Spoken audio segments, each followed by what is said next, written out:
All right, hello and welcome, Miss Deb Burton. I am so excited to be sitting here with you today. I feel like you're legendary.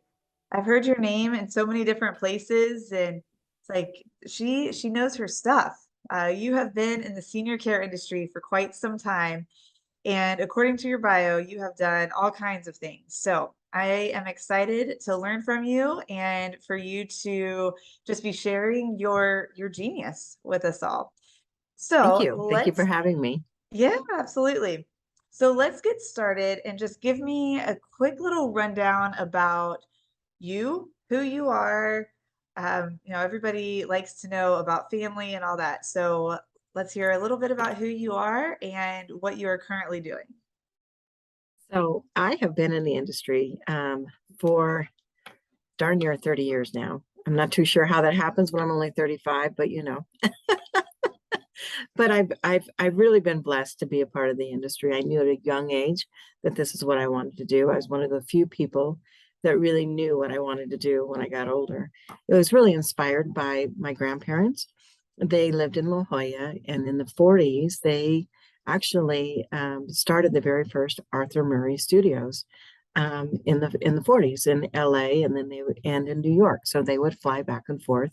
Obviously, their clientele was to teach the celebrities how to dance and what have you. And with that lifestyle comes a lot of fun and drinking and what have you. And they didn't have the knowledge of what alcohol would do to your brain and your bodies at that time, and have the resources of what we know now. So my grandmother was actually diagnosed with Alzheimer's at the age of 55. And as a teenager, I watched her decline, and I watched all of what it did to our family and how incredibly difficult it was. And there wasn't a lot of resources.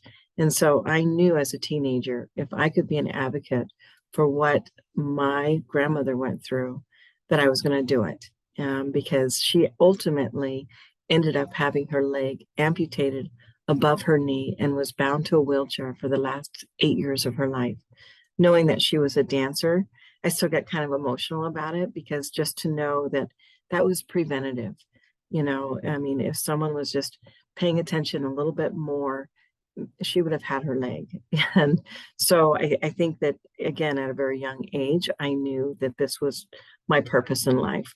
And so I've stayed true to that journey for the last 30 years. I have worked for the large big box stores with, as they call them, the Brookdales of I was, regional vice president for Brookdale. There were 8 states at one time, 58 communities. And I just felt like I wasn't making a difference.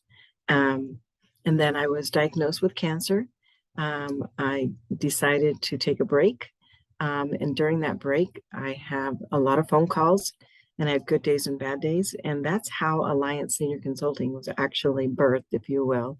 And that was in 2015.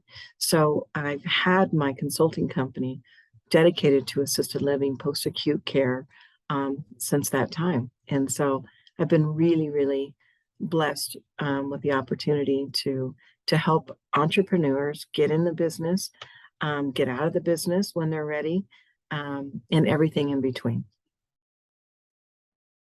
Well, that is awesome. What a great story. Sad though too, right? Talking about your grandmother and I think that's what drives so many of us to this industry. Would you Yes, say yes? And that's what yes, I don't know, opens up our heart, I think, in a different way to this industry too, and bringing that humanity. So, what? So you've been consulting since 2015. Tell us a little bit about that. I mean, you say, you help people get into the space and out of the space and everything in between. So elaborate on that a little bit for me. So a lot of people, especially when we saw the shift that happened in 2008 and 2009, a lot of the real estate industry decided that they wanted to get into this space. So now we have a lot of real estate investors and developers that don't know anything about assisted living, but they know that they want to be on the real estate side and make some money. Well, sometimes that doesn't go hand in hand with And like we talked about, you're either drawn to the space for personal reasons, and if you're drawn to the space for for money reasons, sometimes that can be an oxymoron because really we have to have a heart to be into this. And if we lose sight of that, we're going to be in trouble.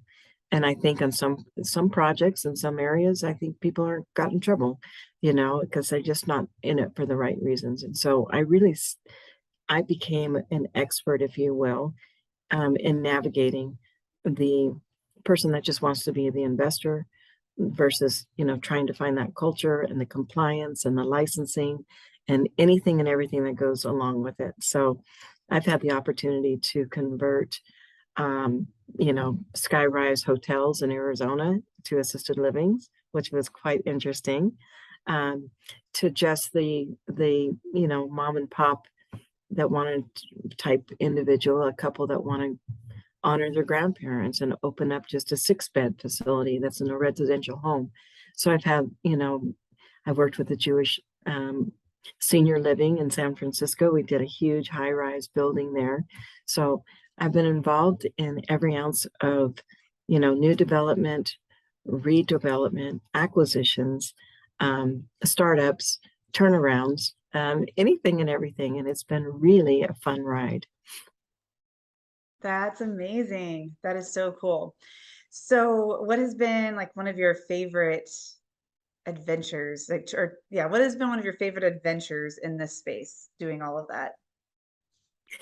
I think I like turnarounds because, again, if we ever lose sight of the reason that we're in this to begin with, I love to do turnarounds because a lot of times we can identify how we can do things better.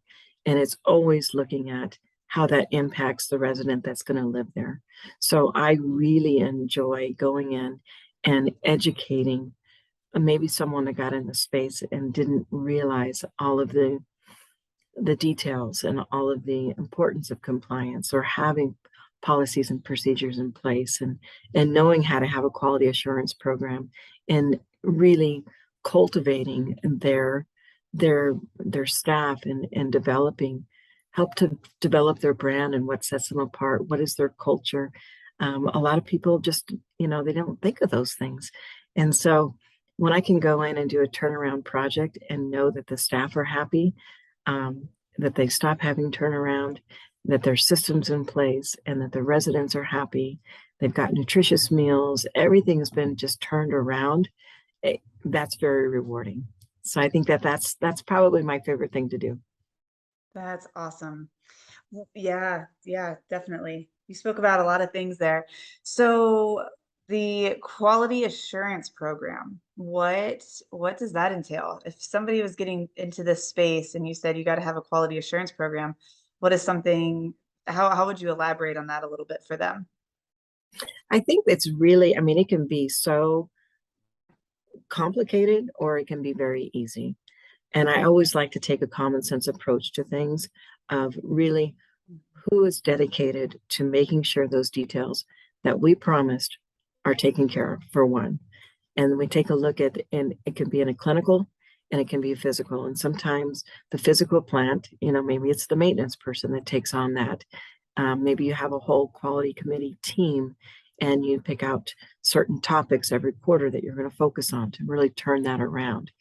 Um, I always like to start with the physical plant. Let's make sure that we're checking each month those pipes or whatever it is, um, to prevent bigger issues from happening. And then, of course, our quality of care. So if we're telling our families that we're going to take good care of their loved ones and nobody's looking at those details or no one's developing that care plan of what Mrs. Jones really likes and what she really doesn't like, we're not going to be very successful. But really, what are the medications? Because Mrs. Jones could really like something and she's a diabetic. And if someone's not paying attention to that in the kitchen, and the next thing you know, we've got some issues around her diabetes because those quality measures are not put in place, and just the processes around that. Yeah, that's awesome. That's really great. I really enjoy hearing you talk about all these things and really referring to the residents a lot. And keeping them at they're the core, right? Like there is no business without the residents, and making sure we're providing that excellent care. And what I feel like I hear so much in the space, and you kind of alluded to it before, is the financial aspect. And everybody just looking at the numbers and looking at the numbers. And of course, it's a business, so you want your numbers to look good. But at the end of the day, we all have to sleep at night. And what we are doing requires a ton of compassion and integrity and making sure that we are treating our residents and our families with the utmost respect and dignity, right? Right. Uh, Which is a huge challenge now. You know, we have staffing issues. COVID did not help our industry. There's a lot of nurses that have exited this. They don't want to be a part of it. A lot of caregivers have decided no. And then ultimately our families, they're scared still. You know, am I going to be able to see my loved one if we put her, you know, in this type of a setting? So there's still a lot of work to do around the recovery of COVID. But I think the biggest thing we're seeing in our industry right now is huge staffing shortages, and there's a demand for that. So of course, we're going to have to pay more to get the quality of, you know, staff that we're looking for. And then we're seeing our seniors come to us with a higher acuity and lower income levels. So it's a really challenging space to be in this market. But I do think that, you know, overall, the government programs are starting to see that we're having a shift with our population and seniors. Not only do we have the baby boomers and the huge amount of seniors that need to be taken care of, but they don't have the money. So what are we supposed to do? So I'm very passionate about the assisted living waiver program. I know every state has it. California is certainly carved out differently than other states on this and many other things. But overall, you know, Medicaid will cover the cost of senior care. And I think that it's very underutilized. There's not a lot of education to the providers that they could really benefit from this. And ultimately, I believe that, you know, businesses are going to have to pivot and they can't just rely upon private pay, or it's going to be a very, very difficult ride for them. yeah. It's funny you say that. We actually just went through that whole process to obtain the waiver in 3 of our buildings. So yeah, and it was something when we first got started that we never thought we would want to do. And now I'm so glad that we have that as a backup. Yeah, I could go on for that for a while, but um, Yes. all those other challenges that you spoke about with staffing and all those other things that we're going through right now from the recovery of COVID, as you say, how have you overcome some of these other challenges, or what are you teaching others now on like how to pivot, how to overcome those? I think technology has been a really good resource to kind of consolidate and to better track what the needs are, less paperwork, just really tightening up those internal procedures and utilizing technology the best we can. And again, if we ever have technology take the place of care when we're human beings taking care of human beings, then that's a whole nother topic. But I do think that there's an opportunity for technology to enter this space like it hasn't before. COVID certainly has helped that. Um, and we can expand on that with how can we really dive into that to where it's more of just a check mark or what have you. And, you know, you can do those processes a lot more quickly so that our staff can focus on other things besides those administrative tasks. So that's one thing that's really helped. Another thing is looking at, you know, partners with hospitals. And can you do a letter of agreement and have the hospital, you know, you can have the hospital do the contracts. And so that's another peer source. Long-term care insurance, veterans benefits, life insurance settlement policies are now being used in this space. So we have to be very creative of where we're going to, what is our payer source and how are we going to partner with those individuals? Because, you know, I think our seniors just don't have the money that they used to have. And that's the bottom line. Do you think that kind of what we're going through right now with the stock market and potentially, real estate, all the talk that's going on, do you think that this next year, 2 years could be really different in this space I and think that, what yeah, seniors have and how families react? I think we're going to continue to see a difference in how our industry evolves. And not all of it's going to be positive, let's be honest.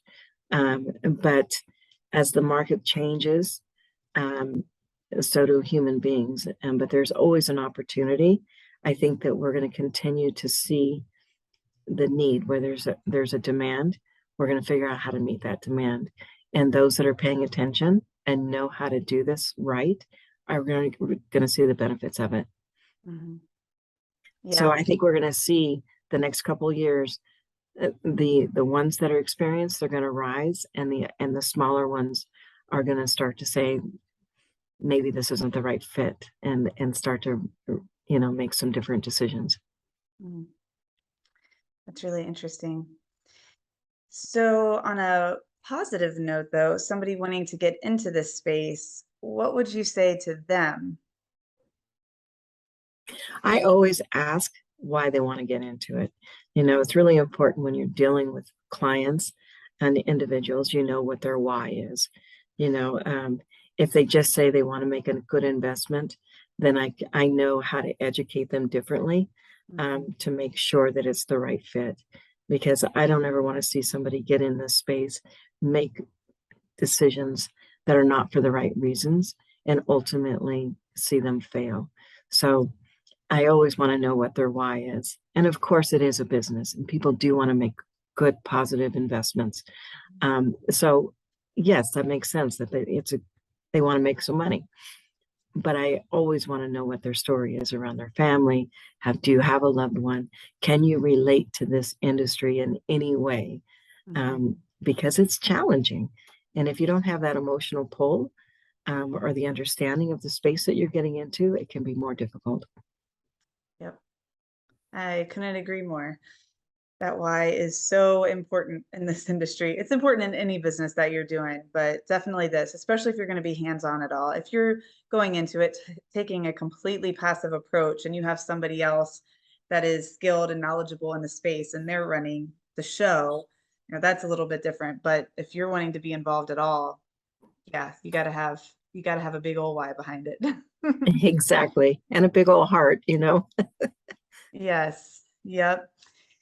So, okay, so this has been great. So technology, where else have you seen some advancements in technology over the past several years and how much it has helped assisted living providers? Well, I think that, in every department, we have now some software systems that can really pinpoint each objective in each department, whether it's care, whether it's marketing, whether it's branding, finances. And if you've got one space that you can go to and extract some of that data, it's going to help. You can use that data to help you perform and know where your key indicator performances are going to be and where you need to focus some improvements. And so it can be a great tool for operations just in moving your business forward. And it can be a great tool for cost control measures. I mean, what's going on with all of these supplies? If nobody's watching that and there's no way to track that easily, let alone to get the data, then technology is no good to us.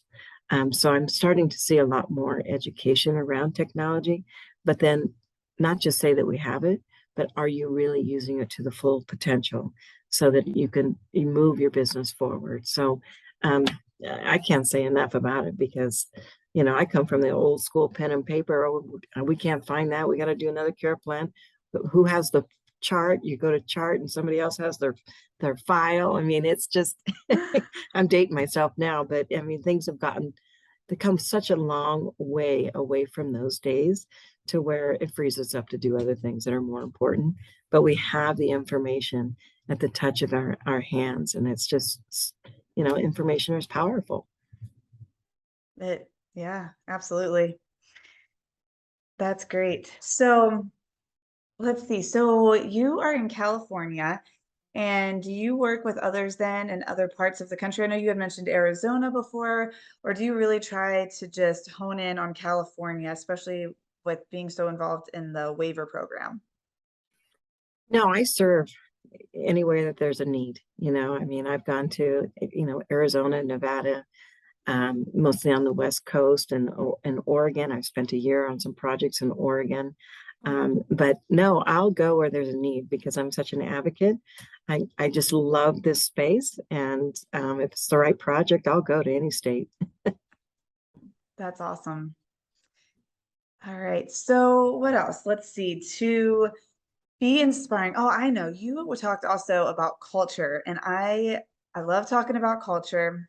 And I feel like I hear a whole lot more about the culture in a business and whatnot when you're listening to other podcasts or in other industries.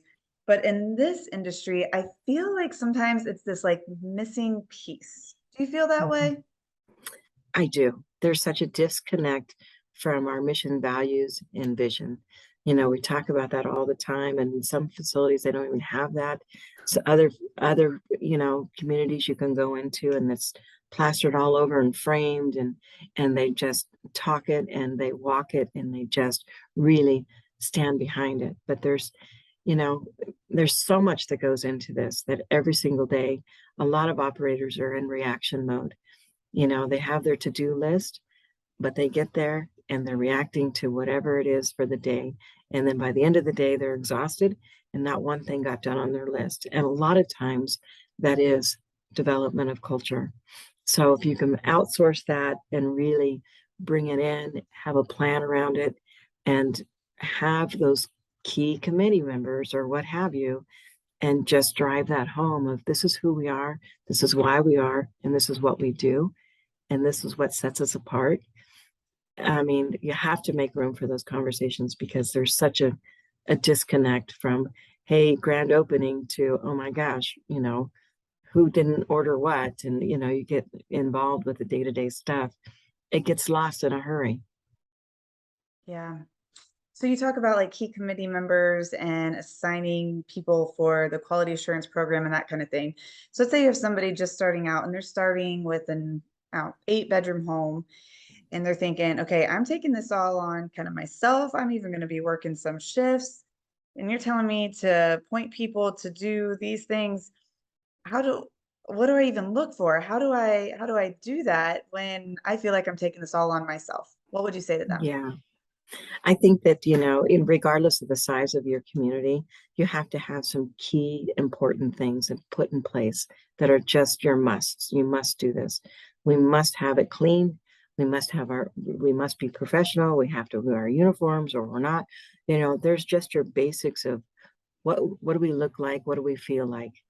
And how are we going to continue to have that be consistent? So you can, when you're hiring your caregivers, you're going to look at those caregivers as your lead people, and not everyone, because you have someone working in the middle of the night, but that person in the middle of the night has an opportunity to do those detailed things to make sure that the silver is polished or the rooms, the, whatever it is, those little detailed things to stay focused on the brand, making sure that you have, that your facility is clean as possible. So you do have an opportunity, depending upon each member's skill set, but really take a look at that individual that you're hiring and see how you can lift that individual to the next level, bringing out the best qualities that they have within their skill set. Um, and then you start building your team and okay, Susie's going to be responsible for that because she loves to do that. So you'll start to really, get to know the value that your team members have and start really managing them up, as I say. That's great. Yeah. And it feels so good to do that too, doesn't it? It does. It does. Not that you're People doing it like for to feel, yourself, but when you do it, you're like, oh, that was really yeah. cool. And it helps with staff retention. It gives people, some validation. let's face it, they don't make a lot of money. So if we can validate them in other ways and they feel like they're an important member of the team, they are valuable to you because you can't do it yourself. This is 24/7. It's exhausting. And if you have a small facility, a lot of it does fall to the owner and operator. So you can't, I can't stress enough the value of a good team. And right now it can be hard to find, but you know, if you manage them properly and you're cultivating the daily energy and the feeling that you want to have in your facility, it comes from the owner and operator, Yeah. which is a great deal of responsibility, but it's also very rewarding. Well said. Well said. All right. So last little bit of advice for the last question here. One, if you could just tell one thing, if somebody could take just one takeaway little nugget from you, what would it be as a new owner operator? One nugget. Don't give up. That's good. Don't give up. That It'll can be be plastered okay. everywhere, right? It's going to be okay. You know, I think that it's really important that we always remember that this is such a rewarding industry to be in. And we have a great deal of responsibility to our seniors and those that and our staff. I mean, we're taking care of people, whether it's our loved ones, whether it's our staff, whether it's our families, whether it's residents. It's a great deal of responsibility. But those relationships are so valuable and they come with so many rewards. And so, you know, remember to pause for a moment and embrace the families and remember why we're doing what we do. And the money will follow if you're doing things the right way. Oh, that is so good. Embrace the families. Yes, that is great. Well, Deb, thank you so very much for getting on this call with me here today and for all of your insight. I knew that was going to be great. So, so thank you again. It has Thank you been for a true having me. pleasure. And if people wanted to reach out to you and learn more about you or anything, how could they get a hold of you? I have a website, allianceseniorconsulting.com, and I can all my information is on that website. Okay. Well, All great. Well, right. we will be sure to put that in the description box. And thank you again so very much for your time. Thank you.